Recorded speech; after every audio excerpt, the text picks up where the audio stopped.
Okay, so Wilson is working on fighting for peace. The end of the war came November 11th, 1918 is what I'm trying to say. And eventually, the Allies are going to be the ones who determine the peace treaty. So they meet at the French city of Versailles. And Wilson goes and he is seen as the world's hero, that the U.S. came in and they stopped this war that didn't seem to have an end in sight. And so Wilson, before he goes to the Versailles peace treaty negotiations, he gives a speech to Congress before he leaves. And it's called his 14-point speech because he had 14 points. He said, this is what I want to accomplish over there in the treaty negotiations. And in these 14 points, he's talking about why the U.S. got in the war and what's going to change so that this doesn't happen again. And it basically consists of 3 parts: the causes and the boundary changes, and then point 14. So we're going to look at the causes for the war that Wilson outlined in his 14-point speech. The first said that there should be no secret treaties. No more treaties where we don't know what side of the fence you're actually going to be on, if you're going to drop out unexpectedly, all that kind of stuff. And that's really targeting Russia, who, remember, had dropped out of the Triple Entente and backed out on their friends, and that made the war go on even longer, all kinds of stuff. So that is who it's targeting. This second point that he had is on freedom of the seas, that no matter what country you belong to, you should be able to travel the seas without any infringement. And that one's against Germany because Germany was targeting U.S. ships that were neutral at the time and putting lives and U.S. property in danger. His third point deals with free trade and basically saying remove economic barriers, that if we just all got along and traded freely with each other, we wouldn't be in this situation to begin with. We wouldn't have these rivalries. The fourth is that we need to reduce our militaries. We need a reduction of arms because militarism was one of those long-term underlying causes for the war. So if we just reduce our militaries, we'll have less incentive to fight against each other. And the fifth point that he brings up is to re-divide up the colonies. There was that jealousy with the imperialist movement of, I need to have more land and better land than you so that I can prove that I'm better than you, and I got more resources, so now I'm going to be better than you, all kinds of stuff. And so he says, no, let's just re-divide them up and make it more equal so that there's less jealousy involved and there'll be less likelihood that we will get into another war of this magnitude. His next 6 through 13 points talk about specific boundary changes. So the next 8 points are going to talk about, well, we need to have historically established lines of nationalities. We can't just have people grabbing up territory that they want. We need to take that Russian land and give it back to the people it originally belonged to. So they're going to redraw the map of Europe. And then finally, point 14 is his solution for preventing another world war from happening. And he calls it the League of Nations. And this League of Nations would be an organization that would provide a forum for discussion and negotiation between nations without actually resorting to war, without putting people's lives in danger. They would talk out their problems. They would discuss them. They would have interventions for each other, but they're not actually going to be fighting. So the League of Nations was Wilson's answer to World War I. Now the Allies and Wilson's plan don't really go together. The Allies don't like it. They don't they actually hate it. Why? Well, it doesn't talk anything about how Germany's going to pay for the damage. That it doesn't talk about German reparations. And reparations is the money that they would have to pay to pay for all the damages they committed in France or wherever else. He also, in his 14 points, included something called the Racial Equality Clause. And the Racial Equality Clause said that all races should be treated equally. Well, if all races should be treated equally, they shouldn't become colonies. Some of their countries shouldn't be colonies of the Europeans. Well, they didn't like that idea at all. So that was a huge down point. Now, Wilson went into it thinking that his 14 points would be just adopted as the treaty and everything would be good, that he had the answer to everything. The other allies, on the other hand, not so gung-ho on it. So, going into the Treaty of Versailles negotiations, we have the Big Four. And the Big Four included, like I said, Woodrow Wilson. And Woodrow Wilson, as president of the U.S., had a lot of clout. He had a lot of political clout. Like I said, he was seen as the hero of the world.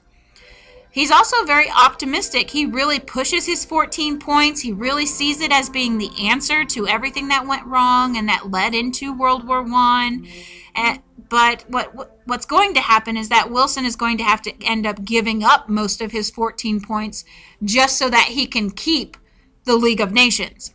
That was his baby. That's the one he wanted to save for sure. So he ends up actually giving in on a lot of his other points in order to keep that one. The second of the Big Four is George Clemenceau, and he is the French representative. And the goal of the French at this point was to prevent Germany from ever doing war again. So they want to make sure that Germany pays for this. And so they want to make sure that the Germans pay for the damage to French soil. And basically, Clemenceau is just out for blood. He's out for revenge. That's what it comes down to. Remember, the French and the Germany didn't like each other to begin with. They constantly were fighting against each other and exchanging territory and all kinds of stuff. Well, now the French are just like, we want to get it. We want to make sure they can never, ever fight war again. The third of the Big Four is David Lloyd George, and he's the British Prime Minister. And he actually wins his job as Prime Minister with the slogan of "Make Germany Pay." So what's his only job? Is to make Germany pay. Now, it's interesting because Lloyd George is actually a very cynical person. He's kind of like the exact opposite of Woodrow Wilson. You have Woodrow Wilson coming in all la-di-da, it's all daisies and pansies and rainbows and, good luck and all kinds of stuff. He's just a happy-go-lucky kind of guy. And then you have David Lloyd George, who is like, this sucks. He's like the goth guy, he's just like, whatever, this just sucks. You all are stupid and kind of stuff. So anyway, he is such a cynic, and he constantly is putting down Wilson's 14 points that eventually he just gets so frustrated with Wilson and his 14 points this and 14 points that and point 1 and point 2, and he just gets so fed up with it that he eventually says, God himself only had 10 commandments. So he just gets so frustrated with him. The fourth person is Vittorio Orlando. And Vittorio Orlando was from Italy. Now remember, Italy switched sides when the U.S. joined the war because we had basically buttered them up and said, you need to do this and we'll make sure that you get land if you do this. And so Italy switched sides with the idea that they're going to get all this land because the Americans are going to make sure that they get it. They were promised. And so they're there because they want the land that was promised to them by the Americans. However, when he doesn't get it, he kind of leaves the conference in this big huff. He kind of pouts because he's not being heeded and nobody's listening to him and he's not getting what he was promised. And so he leaves in this really big huff. Conspicuously missing from this whole lineup, none of the Central Power countries were invited to the treaty negotiations. Now, when you negotiate a treaty, aren't you supposed to negotiate it out with the other side? But they're not even invited. It's only the Allies who are making up the conditions of the treaty. Also missing is Russia, our former ally. They fought in the war for 3 years, and we don't even invite them to the treaty negotiations. In fact, we had made as a part of the conditions to get the armistice was that Germany had to cancel their peace treaty. So now we have all this land that's up for grabs. So we eventually get the Treaty of Versailles, which is created by these four gentlemen. They work it all out. What does it do? Well, number one, it established 9 new countries in Europe. They took that land from Russia that Russia had to give to Germany in order to get out of the war. And we create 9 new countries like Poland and Czechoslovakia and Yugoslavia and Estonia and Latvia, Lithuania, Finland, all kinds of stuff. The second thing it does is it demilitarizes Germany. Their air force is gone. Most of their navy is dismantled. They could only have 100,000 men in their army, which was the smallest in the military in Europe after that. And it's kind of degrading. Just like you can't handle a bigger army than this. You can't be trusted with a bigger army than this. So it's kind of a slap in the face. The third is that Germany had to return those two little provinces that France and Germany were fighting about, Alsace and Lorraine. They had to return those back to France. Kind of what was a thorn in France's side, and they made sure that they got it back. The fourth thing that they had to do is they had to pay reparations for war damages, and reparations are just just money payments that you were paying for the damage that the war created. And they were told basically to sign a blank check that nobody knew how much it was going to cost, but Germany was going to pay for it, no matter what it cost. And so they're going to be forced to sign this. The estimate was that it was going to be about $33 billion that they would have to pay. The fifth thing that it does is that Germany, by signing this treaty, would admit to the war guilt clause, basically saying that Germany alone was responsible for starting this war. Germany alone was responsible for starting the war. So that's kind of what this treaty does. That's how it's summed up. So you can see the influence of the other allies and not so much Woodrow Wilson in this. Well, the weaknesses of the treaty, number one, it just humiliates Germany. They were not alone responsible for this war. In fact, they're like 4 or 5 steps into it before they're even involved. It started with Serbia, and then it went to it started with Austria and Hungary and Serbia, and then we get Russia, and then finally Germany comes in. It does not start with Germany. They were not responsible for the war. They were the only ones that actually held up their end of the bargain, and so it is very humiliating for them to have to admit to this. Also, there's just no possible way for them to repay the Allies. Signing that blank check, you take away land, you take away their colonies, you take away Alsace and Lorraine. Now they have to pay this war debt. It just creates this huge resentment on the part of the Germans that there's no way they can repay these things. The second weakness of the treaty is that Russia is entirely ignored. The Big Four entirely ignore Russia's needs. Again, they put in 3 years of fighting and sacrifice. In fact, they have more casualties than any other nation in World War I. They lose more territory than the defeated enemy of Germany. And yet, they aren't even acknowledged as partaking in the war. And so their goal after this is going to be to regain that lost territory. The third weakness of the treaty is that there's a lot of colonial disputes over how are we going to redivide them up. Germany loses all of its colonies, which could have helped them to make their reparations, to make their war payments. And Southeast Asia is no better off independence-wise, and so that's going to agitate the Asians, and that's going to lead to some resentment on their part as well. Overall, the treaty is very well accepted by the Europeans. They like it.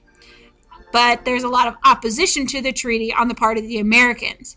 The Americans believe that the treaty was too harsh, that a lot of things were uncalled for. But unfortunately, the treaty doesn't become a reality for the Americans. Wilson's dream is going to die because he returns to the U.S. with the treaty, and he had approved it. He had signed it. Well, according to our Constitution, the president doesn't get that job. That is the Senate's decision, not the president's. And so he violated the Constitution. And Congress makes the decision, you violated it, we're not signing this thing. And so there's no treaty. Well, if we don't sign the treaty, we do not become a member of the League of Nations. The one thing that Wilson wanted to get into this treaty was the League of Nations. And when you signed onto the treaty, you became a part of the League of Nations. but he signs it and approves it, and Congress says, no way, Jose, we're not doing this. And so they don't, the U.S. does not enter into the League of Nations. In fact, we return back to isolationist beliefs that we are going to stay out of European problems and European politics. It is nothing we want a part of. Wilson, on the other hand, really truly believes in his little pet project, and so he's going to go on a campaign across the nation to try and get the U.S. people to tell their congressional members that we need to be a part of this. And so he's going to try to get the American people to want to be a part of the League of Nations. But the stress of his campaign and the stress of trying to do this is going to lead to his stroke in October of 1919. And so that kind of dwindles off, and there's no approval of the treaty. In fact, the U.S. will sign a separate peace treaty with Germany in 1921. Well, the legacy of the war, the outcome of this war, General John J. Pershing, remember, was the leader of the American Expeditionary Force. And on page 421 in your book, it has this quote by him that says something to the effect of that the German people and the German military never truly believed that they lost the war, and that they felt their government had betrayed them. And so it will all have to be done again. And so Pershing did an awesome job, really, of predicting the future. It will have to be done again because Germany doesn't believe that they actually lost, that they were betrayed by their government, that they could have won this war. And so economic conditions around the world after this are also going to contribute to the lead into World War II. The conditions are going to worsen, especially in Germany, because they had to pay back these war reparations. But I mean, other places in Europe are bad too because they lost so many men due to the war. And so your workforce is depleted. But Germany has it really, really bad. The German mark, which is their coinage, it's like the American dollar, but the German mark was worth less than a penny. And so paper money was useless. It wasn't worth anything. And so people would use it for fuel, or they would use it for wallpaper. In fact, it would take wheelbarrow loads of marks to pay for a loaf of bread. So you're just hauling around tons of money in order to pay for just a loaf of bread.